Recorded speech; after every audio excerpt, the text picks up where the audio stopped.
بسم اللہ الرحمن الرحیم۔ السلام علیکم ناظرین، آپ کا میزبان علی حسین سکائی نیوز کے ساتھ ایک بار پھر سے حاضر ہوں۔ بڑی اہم ترین ڈیولپمنٹس ہوئی ہیں پاکستان میں، جن کے اوپر میں آپ کے ساتھ شیئر کروں گا کچھ چیزیں، اور پاکستان کی سیاسی صورتحال اور جو مذاکرات ہیں وہ کہاں تک پہنچے ہیں، بلاول بھٹو زرداری کہاں پر انجوائے کر رہے ہیں، کس جگہ پر جا کر، اور قوم کا جو جتنا مطلب کہ پیسہ ہے وہ کس طرح انجوائے کرتے ہوئے نظر آ رہے ہیں۔ اس کے علاوہ پاکستان آرمی چیف کی ملاقات ہوئی ہے ارشد شریف صاحب کی والدہ کے ساتھ، وہ بات آپ کے ساتھ آج میں شیئر کروں گا، اور مزید جو پاکستان میں ڈیولپمنٹس ہو رہی ہیں ان کے اوپر بات کریں گے۔ سب سے پہلے میں آپ کو بتاؤں کہ آرمی چیف جنرل جو ہیں عاصم منیر، وہ ملے ہیں ارشد شریف صاحب کی والدہ سے، اور بہت ایک اہم قدم ہے کہ ان کے ساتھ ملاقات ہوئی ہے، کیونکہ ارشد شریف جو ہیں وہ آرمی کے ساتھ بڑے مطلب کیا کہتے ہیں محاذ پر، انہوں نے بہت سے محاذ پر کوریج کی ہے آرمی کے ساتھ، بہت لائن آف کنٹرول تک گئے ہیں، اور بھی سیاچین گلیشیئر تک جا کر ارشد شریف صاحب آرمی کی خدمات کو، جو آرمی حالت جنگ میں تھی اور مطلب کہ 20 سال کم از کم 22 سال حالت جنگ میں رہی، اس کی تمام کوریج جو ہے، تمام قربانیاں جو ہیں وہ قوم کے سامنے ان کو لا کر دکھاتے تھے اور پوری کوریج کرتے تھے، خود بھی کئی دفعہ مطلب کہ وہ ہیلمٹ پہن کر اور وہ پوری وردی پہن کر آرمی کے ساتھ شانہ بشانہ آگے مطلب کہ پروجیکٹس پر گئے ہیں۔ اس کے علاوہ انہوں نے ایک پرومس کیا ہے جنرل عاصم صاحب، جو ذرائع سے ہمیں گفتگو جو ہوئی ہے والدہ صاحبہ کی ان کی اور جنرل عاصم صاحب کی، تو وہ ایک پرومس جو ہے وہ یہ ہے کہ جو ارشد شریف صاحب کے قاتل ہیں ان کو انشاءاللہ کیفر کردار تک پہنچایا جائے گا، اور انشاءاللہ ضرور ان کو انصاف ملے گا جو ارشد شریف صاحب ہیں، اور ان کا خون جو ہے وہ رائے گاہ نہیں جائے گا۔ میں آپ کو بتا دوں کہ ارشد شریف صاحب جو ہیں وہ شہداء کی فیملی سے ان کا تعلق تھا، ان کے بڑے بھائی شہید ہوئے آرمی میں، اس کے علاوہ ان کے والد صاحب جو تھے وہ بھی شہید ہوئے، اور یعنی کہ شہداء کی فیملی سے ان کا تعلق تھا، اور خود بھی آپ پاکستانی قوم اور پاکستان کیا کہتے ہیں اپنے ملک کی محبت اور وفاداری میں شہادت انہوں نے مطلب کہ دی ہے، اور جن لوگوں نے یہ ظلم کیا ہے ان کے خلاف انشاءاللہ شکنجہ ٹائٹ ہوتا جائے گا، کیونکہ سپریم کورٹ آف پاکستان نے ایک جے آئی ٹی بنائی ہے۔ پہلے جو جے آئی ٹیز بنتی تھی وہ حکومت پاکستان کی طرف سے تھی، تو حکومت پاکستان کی جے آئی ٹی کے اوپر جو ارشد شریف صاحب کی فیملی ہے، جو ارشد شریف صاحب کی والدہ ہیں، ان کو اعتماد نہیں تھا، اور انہوں نے کئی بار یہ بات کی کہ ہمیں ان جے آئی ٹیز کے اوپر کیا کہتے ہیں اعتماد نہیں ہے، بھروسہ نہیں ہے، اور ہمیں جو کیا کہتے ہیں سپریم کورٹ کی طرف ہماری نظریں ہیں۔ سپریم کورٹ آف پاکستان جب کوئی جے آئی ٹی بناتی ہے، جب جیسے کوئی سو موٹو لیتی ہے، تو ہمیں ضرور انصاف ملے گا، ہم اس چیز کا انتظار کر رہے ہیں۔ تو سپریم کورٹ آف پاکستان نے 2-3 دن پہلے آپ کو پتہ ہے سو موٹو ایکشن لیا، جس کے اوپر ارشد شریف صاحب کی تمام جو کیا کہتے ہیں ڈاکومنٹس تھے، جو بھی جے آئی ٹیز نے کلیکٹ کیے تھے شواہد وغیرہ، وہ سارے جے آئی ٹی نے رکھے، جتنے ممبران تھے ان کے سپریم کورٹ کے سامنے۔ اب سپریم کورٹ کی جانب سے جو جے آئی ٹی بنائی گئی ہے، اس کے اندر ایک حساس ادارے کے بھی مطلب کہ افراد شامل ہیں، جن کو پچھلی جے آئی ٹی جو تھی اس میں سے سکپ کر دیا گیا تھا، نکال دیا گیا تھا جنرل باجوہ صاحب کے دور میں۔ تو اب حساس ادارے کے لوگ بھی اٹیچڈ ہیں اس جے آئی ٹی میں، اور جنرل عاصم منیر صاحب جو ہیں وہ جیسے ہی ارشد شریف صاحب کی والدہ سے ملاقات کرتے ہیں، تو یہ ایک بڑا گڈ سائن گیا ہے۔ حالانکہ جنرل باجوہ صاحب کے آرمی چیف ہونے کی موجودگی میں اتنا بڑا مطلب کہ سانحہ ہوا، اور جنرل باجوہ صاحب کو بھی چاہیے تھا کہ وہ جاتے اور کیا کہتے ہیں ارشد شریف صاحب کی والدہ سے ملاقات کرتے، ان کو تسلی دیتے، ان کو حوصلہ دیتے، کیونکہ ارشد شریف جیسا شخص جس نے آرمی کے ساتھ بہت زیادہ مطلب کہ کام کیا ہے، کوریج کی ہے، یہ آرمی کے ساتھ شانہ بشانہ کھڑا رہا ہے، آرمی کے حوالے سے بہت کچھ اس نے خدمات سر انجام دی ہیں، اور پاکستان کو بتایا ہے کہ ہماری پروفیشنل آرمی جو ہے وہ کس حد تک اپنی قربانیاں دے رہی ہے۔ تو دوسرا وہ یہ جو ان کے اندر ایک بے اعتمادی سی ہے چند لوگوں کے بارے میں، ادارے کے کچھ چند لوگ ہیں آرمی کے، ان کے بارے میں وہ کلیئر ہو جاتی، وہ کلیئر کرتے، باجوہ صاحب کو یہ اخلاقی جواز بنتا تھا خود جا کے وہ کرتے، مگر عاصم صاحب جو ہیں، جنرل عاصم جو نئے آرمی چیف ہیں، انہوں نے ملاقات کی ہے، ایک گڈ سائن ہے، بہت اچھا پیغام ہے، اور بہت مطلب کہ پلیزنٹ موو ہے جنرل عاصم منیر صاحب کی۔ اب جنرل عاصم منیر صاحب سے ریکویسٹ ہے کہ جو مانجی کو، جو مانجی ہیں اشرف شریف صاحب کی، ان کو جو خدشات ہیں کسی ادارے کے کسی افراد سے، یا جن کالی بھیڑوں کے اوپر وہ کئی دفعہ الزام لگا چکے ہیں اور ان کے نام بھی پکار چکے ہیں، تو چاہیے ارشد شریف صاحب کے جو اگر جنرل عاصم منیر صاحب کو چاہیے کہ ان کے اوپر بھی اعتماد میں لیا جائے ارشد شریف صاحب کی والدہ کو۔ تو یہ چیزیں تھی جو میں نے آپ کے ساتھ شیئر کی۔ اس کے علاوہ میں آپ کو بتاتا ہوں کہ 10 دسمبر انسانی حقوق کا عالمی ڈے منایا جاتا ہے، جس کے اوپر آصف علی زرداری صاحب نے ایک سٹیٹمنٹ دی ہے، ایک ٹویٹ کیا ہے، وہ میں آپ کو ذرا پڑھ کر سناتا ہوں۔ وہ کیا ہے؟ پیپل پارٹی جب بھی اقتدار میں آئی ہے انسانی حقوق کو یقینی بنایا گیا ہے۔ اس کے علاوہ اور بھی انہوں نے لمبے لمبے چھڑے ہیں۔ تو انسانی حقوق کا مطلب آصف علی زرداری کے منہ سے کمال کی بریفنگ، کمال کا مطلب کہ وہ مزہ آ گیا یہ بات سن کے کہ آصف زرداری صاحب یہ کہہ رہے ہیں کہ انسانی حقوق۔ میں ذرا بتا دوں کہ انسانی حقوق کے اوپر انہوں نے کیا کیا ہے۔ سندھ میں جو کچھ ہوتا رہا ہے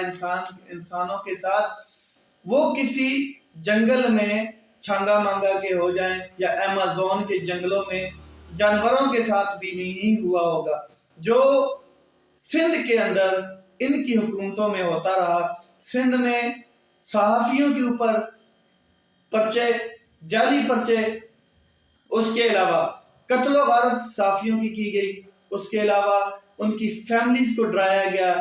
ان کے ارادے پست کرنے کی کوشش کی گئی، ان کو ہراساں کیا گیا، اور یہ سب کچھ ہوا جی انسانی حقوق کے جو علمدار ہیں ان کی زیر نگرانی میں۔ اس کے علاوہ میں آپ کو بتا دوں کہ جو جس دن کے اوپر یہ بات کر رہے تھے، 10 دن کے اوپر یہ اپنی سٹیٹمنٹ دے رہے تھے عالمی دن کے اوپر، تو اسی دن جو اپنا سینیٹر ہے ان کا کیا کہتے ہیں اعظم سواتی صاحب، پاکستان کے سینیٹر ہیں، ان کو کوئٹہ سے کس کے ایئر کرافٹ میں، وزیر اعلیٰ سندھ کے ایئر کرافٹ میں کوئٹہ کے اندر سے گرفتار کیا، ان کو اٹھایا اور اٹھا کر لاڑکانہ لے جاتے ہیں۔ ٹھیک ہو گیا، لاڑکانہ سے پھر ان کو کمبر لے جاتے ہیں جہاں پر ان کو لے جا کر قید کر دیا جاتا ہے۔ اعظم سواتی صاحب کے اوپر کتنے پرچے؟ 38 پرچے تقریباً، کم و بیش 38 پرچے سندھ کی حکومت نے بنائے، وہ ان میں سے سارے جعلی ہیں۔ کون سے؟ مطلب کہ اعظم سواتی صاحب نے دہشت گردی کی ہوئی ہے، یا اللہ معاف کرے کوئی انہوں نے مطلب کہ بم بلاسٹنگ کی ہوئی ہے، یا کسی کو قتل کیا ہوا ہے، کچھ بھی نہیں کیا ہوا، سیاسی بیان بازی ہے، اور خیر جو بھی ہے وہ انتقام لیا جا رہا ہے، پولیٹیکل ریونج ہے، سیاسی انتقام لیا جا رہا ہے۔ اس کے علاوہ آپ بھی جانتے ہیں، ہم بھی جانتے ہیں، یہ جو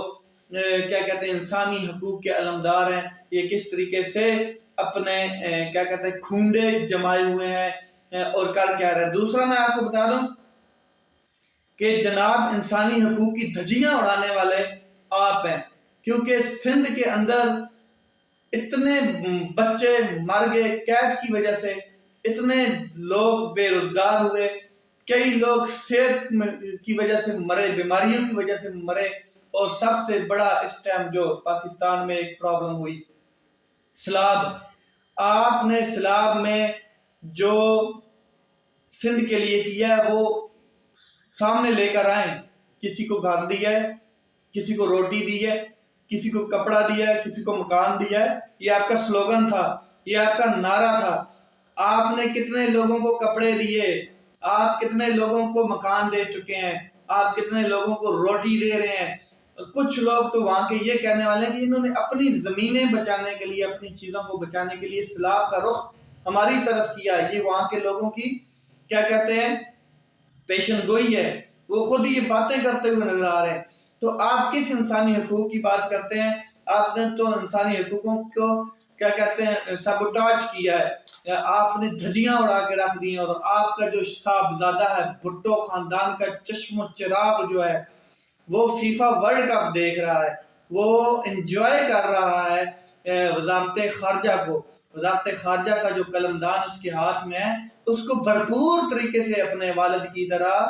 انجوائے کر رہا ہے، اور اس کا جو سندھ علاقہ ہے، جو سندھ صوبہ ہے جس میں انسانی حقوق کے علمداری کی بات اس کے والد صاحب کرتے ہوئے نظر آ رہے ہیں، وہ اس ٹائم پانی میں ڈوبا ہوا ہے، مہنگائی میں ڈوبا ہوا ہے، کرپشن میں ڈوبا ہوا ہے، صحت میں ڈوبا ہوا ہے، تعلیم کے حساب سے وہ ڈوبا ہوا ہے، اور کیا چیزیں بتاؤں، سب حساب سے ڈوبا ہوا ہے، ایڈمنسٹریشن کے حساب سے ڈوبا ہوا ہے۔ سندھ کے اندر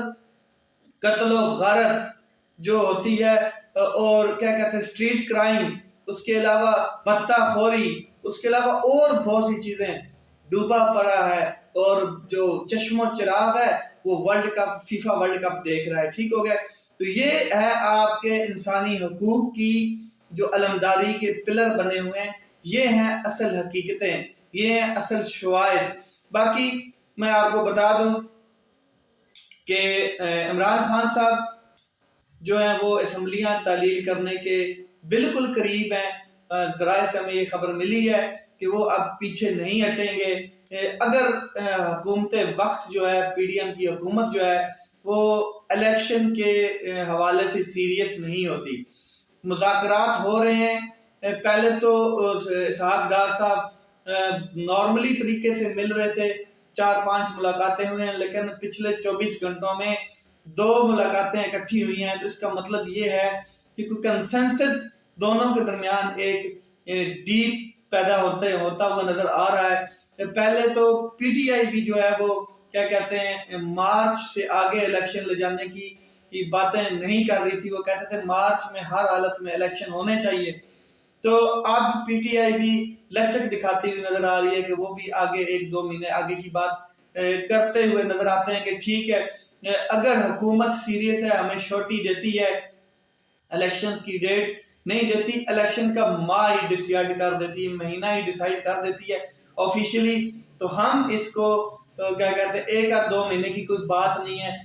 اسمبلیوں میں بھی جانے کے لیے تیار ہیں، بیٹھ کر ہر چیز کے اوپر نیگوشیشن کرنے کے لیے تیار ہیں، ڈیسائیڈ کریں گے کہ الیکشن کمیشن کون ہوگا، ڈیسائیڈ کریں گے کہ حلقہ بندیاں کیسے، ساری چیزیں مطلب کہ ڈیسائیڈ کر کے بیٹھ کر ہم کرنے کے لیے تیار ہیں۔ مگر حکومت وقت جو ہے وہ سیریس ایکٹ کرے، سیریسنس اپنی دکھائے، کیا کہتے ہیں سنجیدگی دکھائے، تاکہ ہمیں پتہ لگے کہ حکومت وقت جو ہے وہ ہمیں ٹرک کی لال بتی کے پیچھے نہیں لگانے جا رہی۔ تو یہ چیزیں ہیں۔ عمران خان صاحب